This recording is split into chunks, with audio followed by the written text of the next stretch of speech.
Hello, my name is John Chagru. I'm the Vice President of Research and Development here at Axus Technology. In the 40 years of semiconductor equipment development, working on ion beam implanters, plasma CVD, thermal CVD, atomic layer deposition, supercritical CO2, I haven't had the challenge that I had with developing the Aquarius cleaner. This is a state-of-the-art cleaner. It's probably the most advanced cleaner in the world as we know it now. So let me take you around the front end of this tool. The tool is incredibly versatile. This model particularly has Smith loaders on the front end. But I have other models that have 4 cassettes with the ability to run 100 wafers at a time. It also has automated cassettes where the operator will come up, push a button, load the cassette, and it'll take it from there. In line with the same automated cassette version, it's a wet in, so they'll roll a cart up, they'll put a cassette on, they'll close it, they'll process it, it'll clean the wafers, and then bring them out dry. So let me take you through the heart of this tool.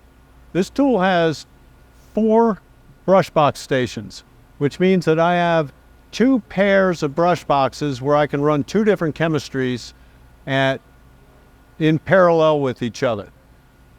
I've got 2 spin stations to dry these. If you're familiar with other products, they generally have 2 brush boxes and 1 spin station. In this small package, I've been able to basically package 2 cleaners in one. So the productivity of this tool is phenomenal. The way it operates right now is this robot will come over, map the wafers, pull a wafer out, stick it in a handoff station, then the wet end effector, because it's coming out dry and it's going into a transfer station. The wet end effector will pick it up, insert it into a brush box. It will start cleaning it, take it out, put it in the next brush box, finish the clean, and then put it in a spin station. So let me show you how this actually works. So the robot is initializing right now, and the Smith pods are all automatically initializing. The robot right there is handing off to the transfer station. The wet arm is going to go in, pick it up, and it's going to insert it into brush box 1A.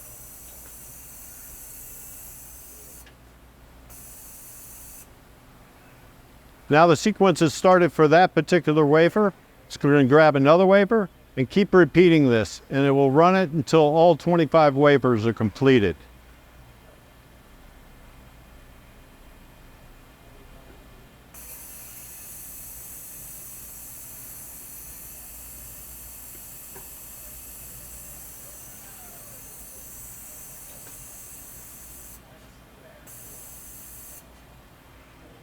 Let me take you around back and we'll take a look at what's under the hood of this tool. We're going to take a look at the spin station. This is the dry portion of the process. I'm going to rotate this wafer upwards of 3,000 RPMs to spin the water off at a high speed so I don't leave water droplets or marks. Right now it's beginning its process. It would be rinsing the wafer right now. Now I'm going to a medium speed. Now you can see that this thing is running at an incredibly high speed. The wafer's already dry right now. In some cases, it has a heat lamp assist so that you can dry these wafers in less than 30 seconds. Let's take a look inside these brush boxes. They're packed with technology. I've got multiple methods of cleaning wafers. For downforce on that brush, it's the things that process engineers just love, and that's knobs that can be turned. I've got the ability to clean it with torque, force, and distance. And what that means is, for force, it's an absolute. Doesn't matter the surfactant that's in there, it doesn't matter the wafer thickness, it goes down and compresses that brush with force. And it does that with some special things, and let me show those to you. When you take a look at this, you think, what is that? That's serviceability at its best. This box, you can change the brushes in this box in less than 5 minutes. Any other tool on the market could take you half hour, an hour. It's crazy. But for this one, you have everything exposed. The brushes, the rollers, anything you need. But what I wanted to show you is this special feature right here. This is a tactile robot grip. It grips in force. And what that means is it doesn't use distance or torque.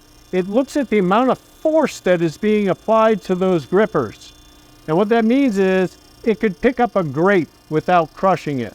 Well, I took that technology and put it into this brush box so that when that brush comes down and it's making its compression of the actual PVA foam, it's actually controlling force. If I control for torque, it means that I put a resistance against this brush and I look at this motor's torque feedback. Well, depending on the complexity of the circuitry on this wafer, depending on the chemistry that's being used, the torque will change from wafer to wafer to wafer, process to process. So that's not very stable. The other one that's well used in the field is just distance.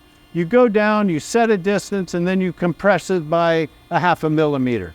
Well, if it's a thick wafer, you're compressing it by more than 0.5 millimeter. If it's a thin wafer, you're compressing it by less than 0.5 millimeter. So this system can find the surface of this wafer. It comes down like this. The brushes are coming together. It doesn't have one brush that moves. Both of them move simultaneously. When they come down and the torque of this brush changes infinitesimally, I've touched the meniscus of water that's flowing on top of this wafer. That's what I call near contact.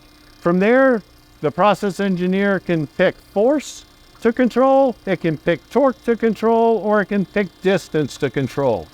It's up to them. You can see around the perimeter I have rollers going. Well, those rollers are not idlers, those are rollers. These are 6 powered rollers that are moving this wafer.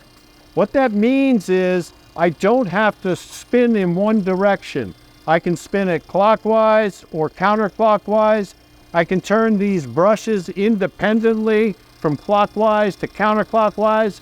It's an infinite amount of process combinations that a process engineer can make. I have to say that this is the most advanced brush box in the world. Another option associated with the Aquarius cleaner is a OCR, an optical character recognition system that can also find flats, notches, and center the wafer before it moves on into the cleaners. The latest option on the Aquarius cleaner is a weighing scale, which can weigh down into the milligram level. This is used mainly in silicon carbide processing, where we will do a pre-measurement of the wafer, send it through the tool, polish it, bring it back out, and then measure it again, and it measures the delta. It can tell what the removal rate is from the weight that was taken from the wafer. I hope you enjoyed today's tour of the Aquarius cleaner. For any more information, please visit axustech.com. Thank you very much. Hi, my name is Alex Huft. I'm a software engineer here at Axus Technology, and I will be walking you through the Aquarius software today. With the Aquarius, we have the ability to create 2 types of core recipes, brush box recipes and spin station recipes. And if the option is configured, OCR recipes. In our brush box recipe, we allow for 3 different modes of compression: distance, brush torque, and gripper force. This allows for control of the compression of the brushes in an individual manner. Our spin station recipes allow for megasonic control up to 2,000 RPM, and our OCR recipes can be configured to any scribes that need to be read properly. All of our recipes have up to 10 steps, and there is no limit on how many can be saved. When mapping these recipes, we will enter either load port 1 or load port 2 cassette view. From here, we have up to 25 wafers that can be mapped individually. That means that 25 different brush box recipes, OCR recipes, and spin station recipes can be mapped per wafer. This allows for much trial and error testing as needed when trying to refine a process. Our equipment constants allow for maximum configuration of the tool. We have the ability to set fault timeouts, number of retries, station parameters, machine parameters, how the tool will be run during the process and outside of our process, and all of this is user configurable to fit the needs of the customer. Our diagnostics view is extensive. We have views for whether interlocks are made or not, whether drives are enabled, fault control, which allows users to enable or disable faults, data tracing, which allows for the creation of sensor data, or transducer values for R&D. We allow for calibrations that are useful for our flow meter and controllers, which are used for brushbox chemistry and DI water if running onboard dilution. This can be configured to any need and specification for the customer. Thank you for your time today. If you have any other questions about the Aquarius or any other tool or service we offer, please visit our website at axustech.com.